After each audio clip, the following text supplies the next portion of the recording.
Bibili ko po ito ng bigas. Hindi sir Natagay ka ba? Hindi sir Ano ang ininom? Tubig lang po. Ha? Hindi kinainom ng buko juice? Naku sir, hindi naman ako gumagal kahit tita nga sir, hindi ako. Eh bakit di ka nagala ng piyesta? Dun sa Damilag, piyesta nung nakaraan, hindi ka tuloy nakakain ng masarap. Hindi sir. Bakit di Hindi ka ako gumagala? mahilig sir Ha? Hindi ako Saan ka mahilig. lang nakakarating? Dito lang sir, Dito ka lang? Opo sir. Boring naman pala, magmarites ka pa. Nakita nga kita doon, nakaupo ka eh. Doon ako sir sa kapatid ko sir. Anong ginagawa mo doon?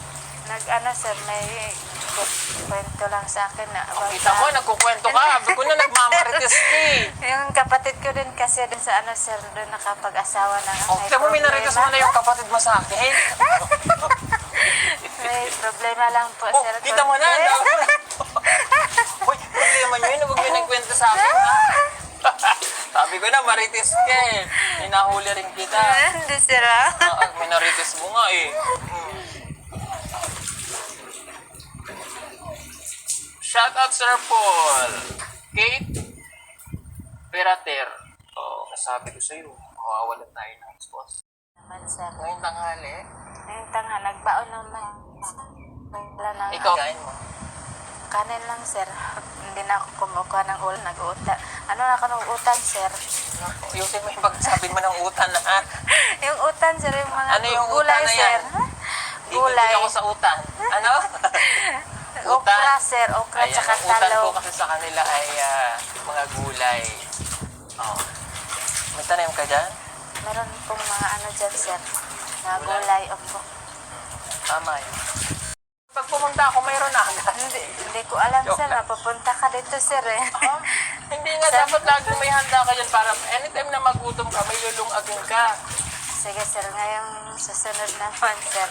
Maghanda ako ganun ng dapat. kamte sir, tsaka mais. Kaya ako natanong, para every time na nagugutom ka, para hindi ka rin napapas mo, katulad ni Inigo Pasmo, dapat may kamote ka dyan. Di ba may mga tanim naman kayo doon? Kahit 2-3 kilo, naka-standby lang dyan. Pero every time na magugutom ka, may pangkain ka. O para yung ating katawan, hindi napapas mo. Ha? Apo. Hindi kung kailan kayo nagugutom, doon lang kayo maghahanap ng pagkain. Kung nandyan na, madali nang makalabas. Apo. O, di ba nag-Maynila ka naman? Opo sir. O, alam mo naman pala eh. Diba? O, ano yung namimiss mo sa Maynila? Sir. Yung sir. Grand Central? Pupunta ka doon? Opo sir. O, anong ginagawa mo sa Grand Central? Wala sir, Sa Monumento Point. lang sir Kumain ka sa Jollibee, ano? Opo sir. Nakita kita doon. Tapos nanood ka ng sine doon, oh. Hindi ako nanonood sir Ba't di ka nanood? Di mali tuloy ako. Ha? Hindi kasi ako mahilig dyan sir So, anong ginagawa mo sa Grand Central noon? Kumain ka sa Jollibee? Jollibee lang po. O, ano pa? Ano natatandaan mo sa Grand Central? Wala na sir, hindi ko na natandaan yung Pero mall yun. opo sir, mall po. Tapos sa may monumento. Opo, yung sa sir, may LRT po, MRT yata yun sir. LRT. LRT. Nakasay ka na ba ng LRT? Opo sir, pupuntang Baclaran po. Sinong bakla? Baclaran po. Sa Baclaran po. Tawa ng tingin mo kayo, Ralph. Hindi sir Baklayer. Ayun, sabi sa'yo, no? Ano Baclaran sabi? po Baklayer. Baklayer. Sa'yo? Hindi Ikaw yun? Kahit paano. Bago lang sir. Dati marunong ka mag-commute. Kung saan ka pupunta. Opo, Nakasakay ka. nasakay naman po sir. Wala monumento hanggang. Hanggang Baclaran. Anong ginagawa mo sa Baklaran? Kung may ate din kasi anak ko sa Lalaw na pumunta doon. Kung gusto na mag-diop yung ate ko sir. Tapos magkita kami, yun lang po. Kita kayo na ginagawa niyo. Sir, na bumibili ng mga damit, ganun po, sa mall, At the nagsimba. time, bukas na ang SM mo, ano? Alam mo yung MOA? SM mo Opo. location. Opo, sir. Saan mo? Nakapunta po ako, sir. Nakalimutan ko na yung mga daan, sir. Yes, opo. Kasi matagal na rin, sir. Pati ka na lang umalis ka. Mahirap Ano po. lang sana, di sana hindi ka ngayon nandito. Wala rin ako dito. Ha? Balik ka sir, kung may pera sa Manila na lang. Kasi dito sir, mahirap hanapin yung pera dito sir. Huwag kang maghahanap ng pera dito, wala talaga. Kasi Dito mo hinahanap, pumunta ka sa bundok, maghahanap ng pera. Kasi totoo naman, mahirap din ang buhay. Mahirap ang buhay din kung wala kang hanap buhay. Opo, sir. Mahirap din doon kapag ka nakatanga ka lang. Pag kada labas mo, kailangan ng pera. opo sir. O dito natin, kahit kamote, kakain ka. Opo. Doon ba maghanap ka ng kamote, makita kang bundok? Hindi Malayo. sir. Malayo. Kamote, nasa palengke, magkano na ang mahal? Mahal sir, pero Dito magtanim ka lang, mayroon. meron na po. Gulay po, hindi mo na binibili dito kasi nagtatanim lang po. Oo, tama. O, kaya huwag ka nang babalik doon. Hindi na sir. Hindi na rin ako babalik doon. Layo na sir. Dali ba lang kausap to eh? Wala nang palang problema. Alam mo kung saan tayo pupunta? Nasa akin ang Asnamon Boy ang nasa ito. Nagka-reparong kami dati nakatira. So, nung ako nag-aaral ng college, from Bagong Barrio, sasakay ako ng jeep dun sa may MCU, papunta sa school ko kasi nasa 11 Avenue ba yata? 11 Avenue. Sa Grace Park, yung pinag-aaralan ko ng kolehiyo. Diyan ako kumakain sa Jollibee, sa food court, pag break time ko, din ako kumakain. Tapos, tumira din kami dyan sa likod ng Grand Central, lumipat kami ng apartment.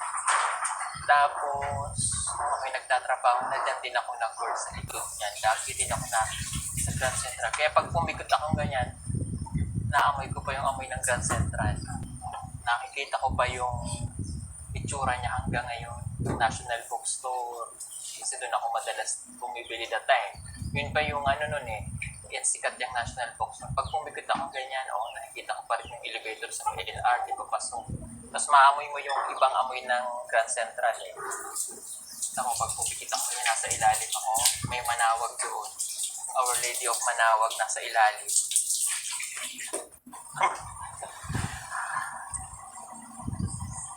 Batang Grand Central din po ako, sabi niya, pag-aralin lahat. Ako po ay kolehiyo. Start muna ako yun eh. Ako po ay nagtrabaho sa isang Chinese na mayroon pong KP Tower dyan sa Divisoria. Yung KP Tower that time, shoutout sa lahat ng mga taga-Divisoria. Alam niyo po yung KP Tower, i-comment nyo na lang. Yung KP Tower, yung kulay maroon na building doon sa Divisoria. That time, that was 2005, something. Oh, yun. So, yung pinakamataas na building noong panahon na yun, pero ngayon hindi na. Siya na yung pinakamaliit ito. Tapos, yung amo ko ay Chinese.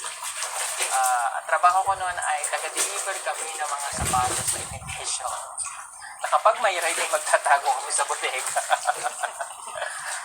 Ayan. Marami akong naging kasamahan dyan na hanggang nando pa. Ayun. Tapos tumira kami doon. Nung unang from Mindoro, kasi umuwi ako noon, dinala ako sa Montalban, Rizal. Ano ba tumira? Sa may San Jose. Sa taga Montalban. Pinapanag doon ng bata ako. Tapos, yun na. Tapos, nung dinala ako sa Montalban ng ako, ano mo naging trabaho ko ate? Sir, Nagkapatuka ako ng manok. ganun po. Oo. Nating boy ako. O, di girl. Taga-patuka po ako ng manok. Tapos, pagkapatuka ako ng manok, di ba naging kasambahay ka? Apo. Ako kasambahay din ako. O, naging katulong din ako, boy nga lang, magkaiba lang eh. Girl ka ako, boy. Di ba? Apo. Ganon. Tapos, pagkatapos ko magpaligo, ay magpatuka ng manok sa umaga, magpapaligo naman ako ng napakaraming aso. Ang lalaki ng aso.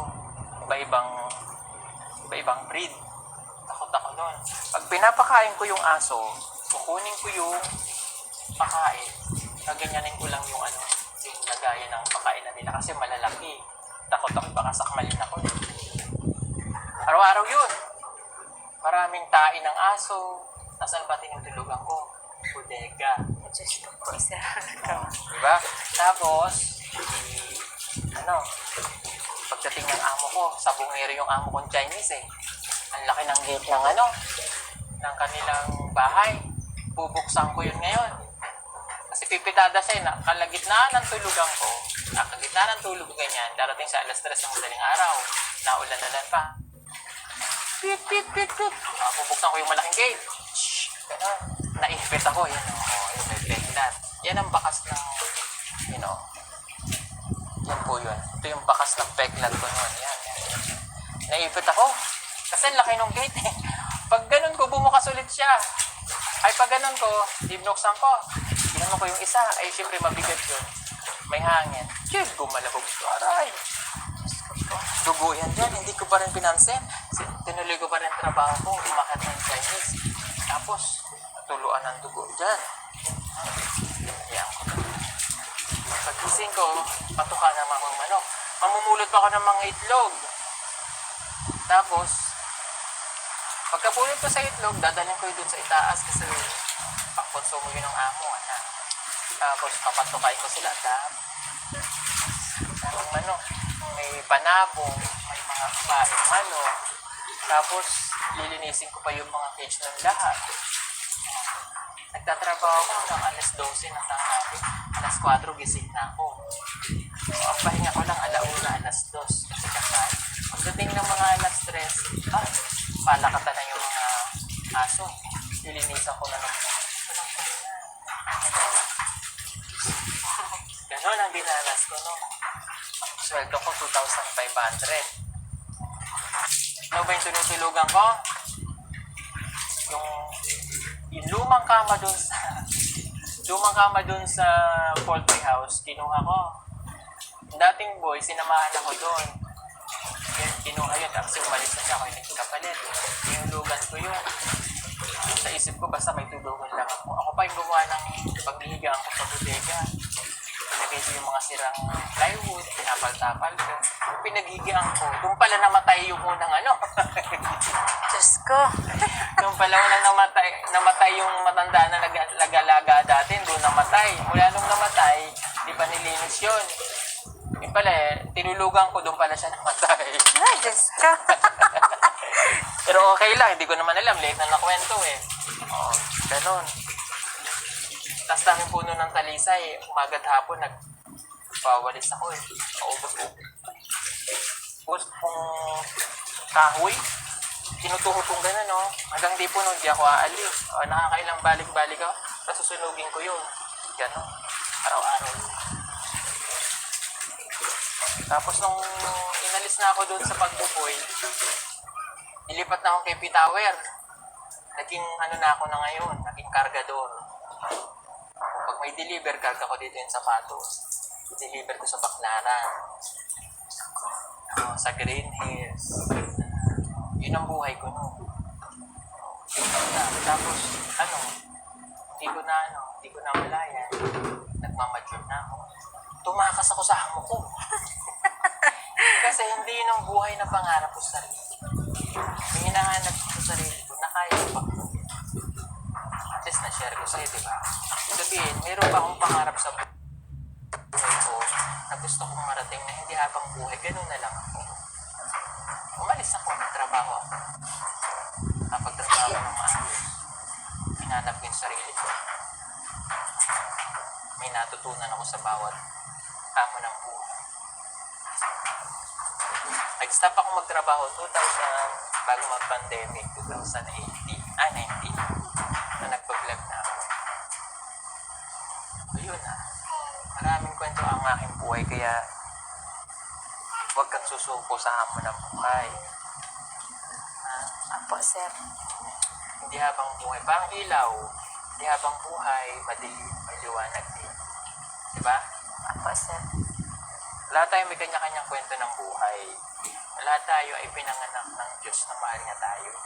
Tayo lang ang gagawa ng silalaran kung paano natin bubuuin yun sa sarili natin. Ako, naging matatag na ako sa sarili ko kasi sa dami ng pinagdaanan ko sa buhay, matatag na ako. Kaya relate ako sa mga taong na katulad nito na ang hirap, diba? Mahirap ang buhay, hindi nakakapag-aral kasi mahirap yung pamilya.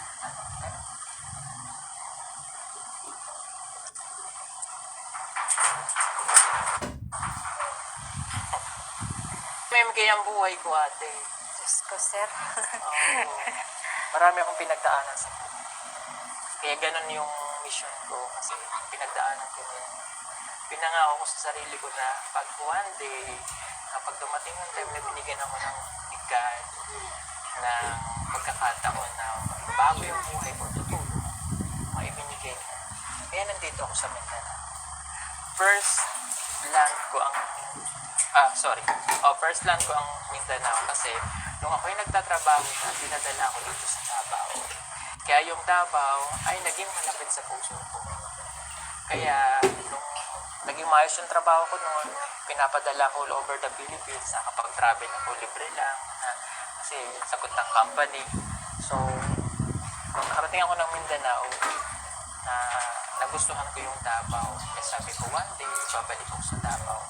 Hindi para magtrabaho, hindi para tumulong. That was 2013, nasa Maynila ka pa. Hanggang 2018, pinapadala ko palagi dito sa Mindanao. Tapos nakikita ko yung mga katutubo noon sa Maring Bukit noon na yun, sabi ko, kung sakali, bigyan ako ng chance ni God, babalikan ko yung bigat. Kaya nandito ako. Sir, salamat talaga, sir. Diba? Yan po ang aking talambuhay. Bigyan ako ng bigat ng pagkakataon na bago yung buhay ko, totoo, maibinigay. Kaya nandito ako sa Mindanao. First